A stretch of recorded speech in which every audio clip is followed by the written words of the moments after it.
All right, here we go, everybody. Thousands of people contributed years to this historic moment. Ladies and gentlemen, it's time for Blue Origin's first human flight.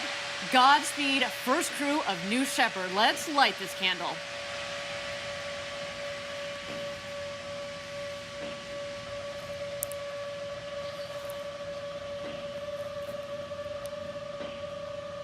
T-minus 16, guidance internal. T-minus 10, 9, 8, 7, 6, 5, 4. Command engine start. 2, 1. Ignition.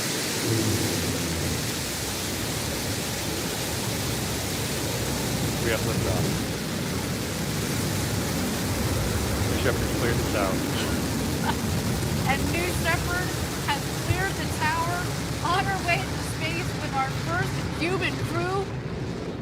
Go, Jeff. Go, Mark. Go, Wally. Go, Oliver. You are going to space.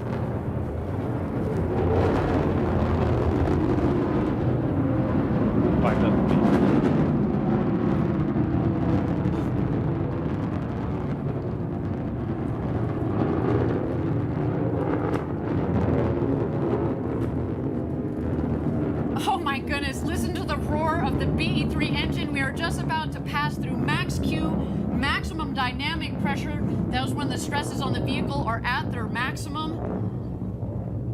Max Q. Max Q is confirmed. Beautiful burn on that BE-3 engine. Liquid hydrogen. Mach 1. And liquid oxygen as the propellant. It's a nice, not just clean in terms of beautifully performing, but what comes out of it, it's steam, right? Whew. To see the glow of the engine underneath the rocket, just under our shoulders, and to know that we've got a crew that is going to space, it just feels different, doesn't it, Gary? It is totally different. All right, you can follow along, of course, the speedometer in the bottom left, the altimeter in the middle of the screen there. So far appears to be a nominal flight.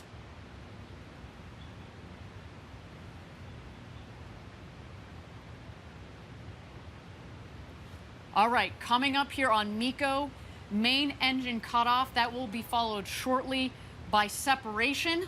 And at that point, after separation, we're gonna let the astronauts unbuckle and take in the freedoms of zero G. There is MECO, main engine cutoff. A beautiful shot down the New Shepard rocket. Look at that view.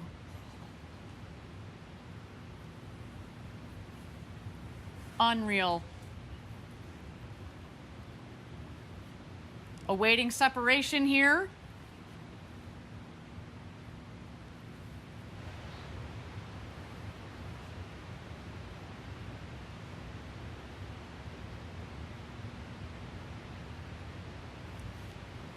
And here we are. You can start to see, stand by. You're going to see the separation of the capsule from the booster itself.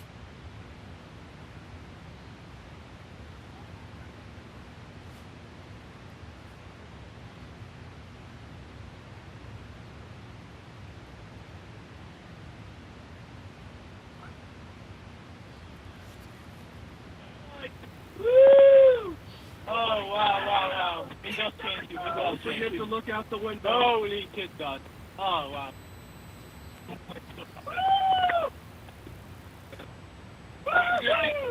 forget to get upside down.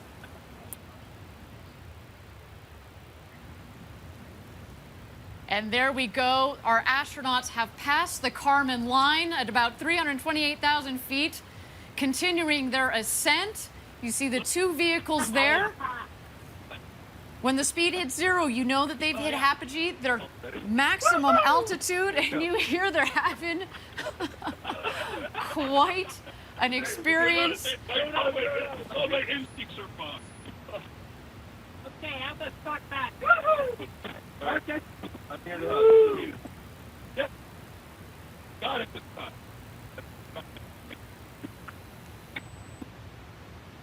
just have to wait for it. He wants a Skittle. Oh, yeah. Yeah, well done.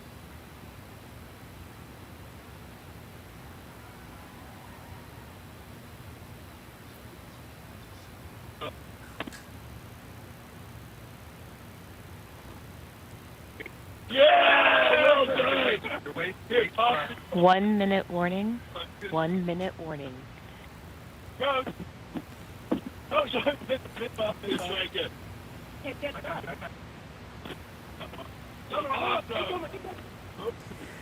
Well, there you have it. Greg Bezos and his crew heading into space, or to the edge of space. We have to be clear, don't we, Greg? We are watching them head up there, but this entire flight is only going to take around 11 minutes. It is. They'll be on their way back down pretty quickly, actually. And I think that sound we were hearing was sound coming from that capsule and the celebrations. And you could hear the excitement and look at those shots looking back down from that craft.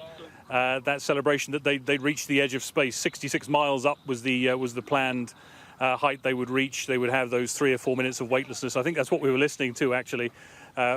We hope to see pictures from there at some point, from inside that capsule as well, of those moments, as we did with Richard Branson. But what's happening now is they begin their journey down. The rocket booster, the thing that took them up there that we saw, that will land pretty much back where it took off. That's, of course, one of the new features of these launches, that the rockets are reusable. And then the capsule will also enter the Earth atmosphere and will come down under parachutes and land pretty softly back here in the desert, and they will complete something that at the moment it seems to be going entirely according to plan. A very smooth liftoff, as you heard from Mission Control. Everything nominal, everything exactly as they expected, and those celebrations as they made it to that height. So on the left, you're looking at that view from the capsule. On the right, that return to Earth, and all 4 of them will officially be classed as astronauts, having made that journey. And of course, for Jeff Bezos, it will be the realization of something that started 52 years ago today, he said, when he watched Neil Armstrong and Buzz Aldrin walk on the surface of the moon, and choosing today as the moment to make his own journey that he dreamed about for so long. Space journalist Kate Arkless-Gray has been watching along with us as well. Kate, I mean, I'm sure you've watched more of these than I have, but you never fail to hold your breath as a rocket launches, and we can just see them, or the pictures just cut out. They're just touching down. It seems like this was a successful maiden voyage for Jeff Bezos and his crew. So yes, the booster has just landed. Now we're just waiting for the capsule, which contains our new astronauts. There it is. It's just floating down. So the next big thing we're watching out for is the parachutes. So once the parachutes come out, that will help to slow them down, so that when they do hit the ground, they're only traveling at around 1 or 2 miles an hour. And just before they land, there'll be some retro thrusters. So you'll probably see a big kick up of dust and dirt. And that's not because they've smacked into the ground at such a fast speed, but it's these thrusters that just slow them down and cushion them for that last little moment before they we'll land. Hold our breath for a little bit longer. That rocket booster has touched down. We're just waiting for the capsule. We can just see it on our screens now, Kate. A lot of talk about Jeff Bezos being on this flight. He's taking all the headlines. But I want to talk about Wally Funk, the nearly astronaut that he handpicked to go on this flight. Tell us about her story, because what a remarkable day this is for her. Absolutely. I mean, I don't think you could have picked a better person to be on this flight. She has waited longer than anyone else to become an astronaut. She trained as part of the Mercury 13, which was an unofficial program. It wasn't a NASA program, but they did all the same. It was a group of women who did all the same psychological and physical tests to see if they could become astronauts. And then it was decided that because they were women, they wouldn't be able to go to space. And I've heard that she actually beat John Glenn in all of those tests. But she wasn't able to go to space, and of course he did. He flew up in 1962, so that's how long she's been waiting. And today she's beaten him again by becoming the oldest person to fly to space. So I'm absolutely ecstatic for her, and just watching her, dashing up the stairs to the launch pad, you wouldn't guess that she's 82 years old. She's just vibrant and brilliant, and yeah, I don't think it could have been a better person on that flight. Oh, that's a great story, isn't it? Straight out of a Hollywood movie. Who knows? Someone may buy up the rights because they've just written the ending for it today. We're just watching the capsule come into land, Kate. How nervous is this bit, or is this the sort of safest part of the whole trip? Well, now we've seen the parachutes come out. I'm not too worried about it. But I have heard it described, well, a Soyuz landing where they also land on the ground. It has been described as a car crash over a waterfall, but that's depending on. Oh, there they are. I can just see that they've just landed.